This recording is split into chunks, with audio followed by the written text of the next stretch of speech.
Hello বন্ধুরা, এখন এই যে বাইরে আসলাম মায়ের জন্য একটু চা নেব। সকাল থেকে তো বেরোতে পারিনি, কেননা মা অসুস্থ হয়েছিল। সকালবেলা সেই হাতের সেলাইনটা কীভাবে খুলে গিয়েছে, জল পড়ে, মানে সেলাইনটা পড়ে পুরো একদম ভিজে গেছে।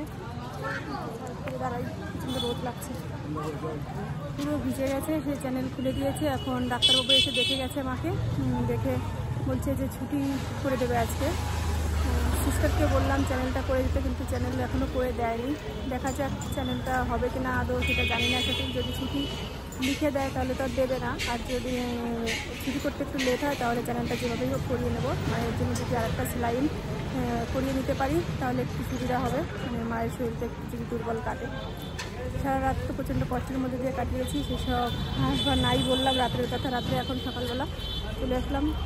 এখন যাবো চায়ের দোকানে, একটু চা রুটি নেবো মায়ের জন্য, তারপরে খাওয়াবো। কেননা সেলাইন চলাকালীন তো কিছুই খেতে পারছে না, কোনো রকম একটু টুকটাক খাওয়াচ্ছি, আর যা খাচ্ছে তাতেই বমি চলে আসছে, অনেক রকম প্রবলেম দেখা দিচ্ছে, পেট ফুলে যাচ্ছে, গ্যাস হয়ে যাচ্ছে। চলো একটু চা করে নিই। চলে আসলাম এই যে চায়ের দোকানে চা নিতে, আর রুটি নিয়ে নিলাম মায়ের জন্য। দেখি চা দিয়ে রুটি দিয়ে যদি খায় তো একটু খাইয়ে দেবো।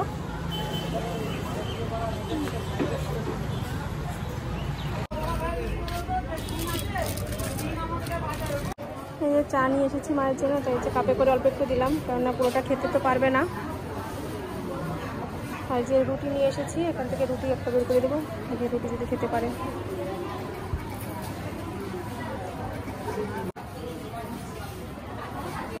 যে মা এখন একটু বসলো উঠে, কেননা বসতে তো পারে না, ধরে ধরে একটু বসালাম।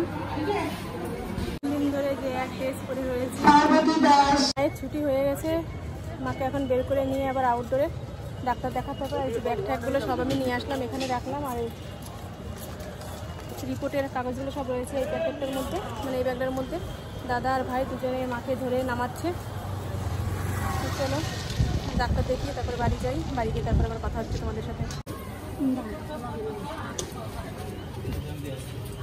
বাড়িতে এসেছি অনেকক্ষণ আগেই, প্রায় 1 ঘন্টার বেশি হয়ে গেছে বাড়িতে এসেছি। এসে মাকে গরম জল করে স্নান করিয়ে দিয়েছি, জামা কাপড় সব চেঞ্জ করে নিয়েছি। আর যা যা নিয়ে গিয়েছিলাম হসপিটালে, চাদর, তারপরে হচ্ছে ব্ল্যাঙ্কেট, মার নাইটি, ছায়া, যাবতীয় যা ছিল, ব্যাগ ট্যাগ সব কিছু সার্ফে ভালো করে ধুয়ে নিলাম, মানে কেচে দিয়ে। তারপরে শ্যাম্পু করলাম, ব্রাশ করলাম, স্নান করলাম। আজকে 3 দিন পরে ড্রেস চেঞ্জ করে ভীষণ নিজেকে হালকা মনে হচ্ছে, কেন 3 দিনের মধ্যে তো স্নানও করিনি, ব্রাশও করিনি, আর কোনো কিছুই না। কোনো রকম একটু হাতে করে কলগেট নিয়ে দাঁত মেজেছি, মাথায় হালকা করে একটু জল দিয়েছি, কেন আমি তো কোনো ড্রেস টেস নিয়ে যাইনি, আমার এর জন্য কোনো কিছু চেঞ্জও করা হয়নি আর স্নানও করা হয়নি। তাই চলো এখন বাড়ি এসেছি, নিজের ঘরে এসে ভীষণ ভালো লাগছে। মনে হচ্ছিল যেন হসপিটালে যাযাবরের মতন বন্দি হয়ে রয়েছি এক জায়গায়। যতই ঘরের মধ্যে হাঁটা চলাফেরা করি, কেননা প্রচণ্ড নোংরা জায়গা। সরকারি হসপিটাল তো বুঝতেই পারছো কতটা নোংরা হতে পারে, বাথরুম টাথরুম ভীষণ নোংরা, আর পা ধোয়ার ব্যবস্থা নেই। যাই হোক, উপরে জল রয়েছে, উপরে জল দিয়ে তো আর পা ধোয়া যায় না, হাতে করে জল নিয়ে আর কতটুকুই বা কি ধোয়া যায়। আর ওইসব জায়গাগুলো ভীষণ নোংরা, ওখানে তো মানে গিয়ে হাত যে ধোবো সেটুকুও মানে ভিতর থেকে উঠে আসে সব কিছু, এরকম একটা পরিস্থিতি। তো চলো এসেছি এখন, খাওয়া দাওয়া করবো। কি আছে খাবার জানি না, গিয়ে দেখে আসি কি আছে। শুনেছি দাদা সকালবেলা রান্না করেছিল, কি করেছে, সিদ্ধ ভাত টাত কিছু একটা করেছে।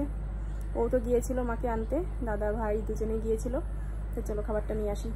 নিয়ে এসেছি ওই ঘর থেকে, এই যে ছেলের জন্য আমার জন্য বেড়ে নিলাম, আর সাথে একটু ডিম অমলেট করলাম, কারণ আলু আর পেঁপে সিদ্ধ ছিল সেটা দিয়ে তো এখন খাওয়া সম্ভব নয় শুধু সিদ্ধ দিয়ে, তাই ডিম অমলেট করে নিলাম। তো চলো খেয়ে নিই, আজকে বাড়ির ভাত খাবো, একদম মানে মন প্রাণ তৃপ্তি করে ভাত খাবো। তো চলো খাওয়া দাওয়া করি, তারপরে আবার তোমাদের সাথে কথা হচ্ছে। খাওয়া দাওয়া হয়ে গেছে, আর এই যে এখন একটু শুয়ে পড়লাম। মানে কেমন যেন মনে হচ্ছে, যেন আমাকে এখনো মনে হচ্ছে যেন হসপিটালেই রয়েছি, সেরকম লাগছে। মানে ধাক্কাচ্ছে না, মাথা ঘোরাচ্ছে না, কেমন যেন লাগছে বুঝতে পারছি না।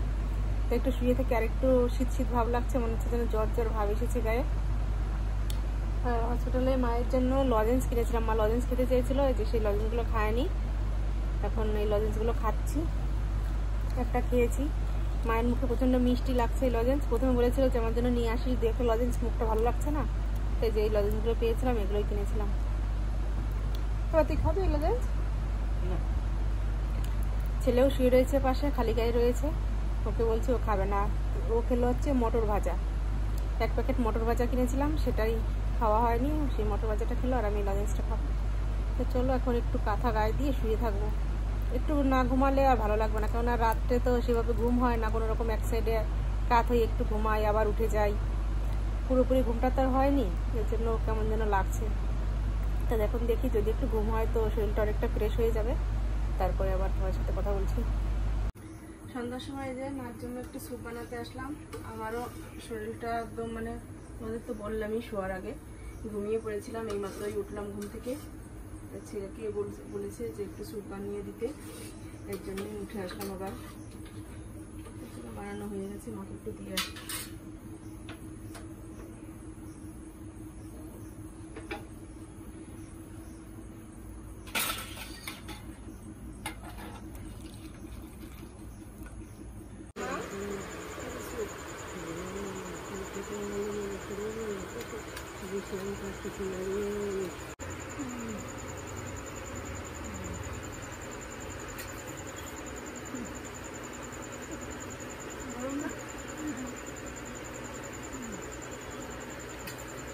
মায়ের ঘর থেকে চলে এসেছি, আর এসে একটু গরম জল রেখে দিয়েছিলাম, তাই দিয়ে আমি একটু শেক বানিয়ে নিলাম। আর ভাত রান্না করা হয়েছে, সিদ্ধ ভাত, সেটাই খাওয়া দাওয়া করবে, ছেলে খাবে আর বাবা খাবে। দাদাই ভাতটা নামালো এখন। আমার তো শরীরটা একটু খারাপ লাগছে, জ্বর জ্বর লাগছে, তাই আমি আর ভাতটা রান্না করলাম না। তো চলো আমি এটা খাই, খেয়ে শুয়ে পড়বো, আর ছেলে গরম গরম সিদ্ধ ভাত খেয়ে নেবে। আর মাকে একটু তেল ডলে দিলাম পেটে পিঠে সব জায়গায়। মাকে ওষুধ খাইয়ে দিয়ে এসেছি, মাও এখন শুয়ে রয়েছে। তো চলো আজকের মতো ভিডিওটা এই পর্যন্তই। তোমরা ভালো থেকো, সুস্থ থেকো, আর আমার পাশে থেকো। আর আমার চ্যানেলটি এখনো যারা সাবস্ক্রাইব করেনি তারা সাবস্ক্রাইব করে পাশে বেল বাটনটি বাজিয়ে দিও। তো চলো আজকের মতো টাটা, বাই বাই, আগামীকাল আবার দেখা হবে।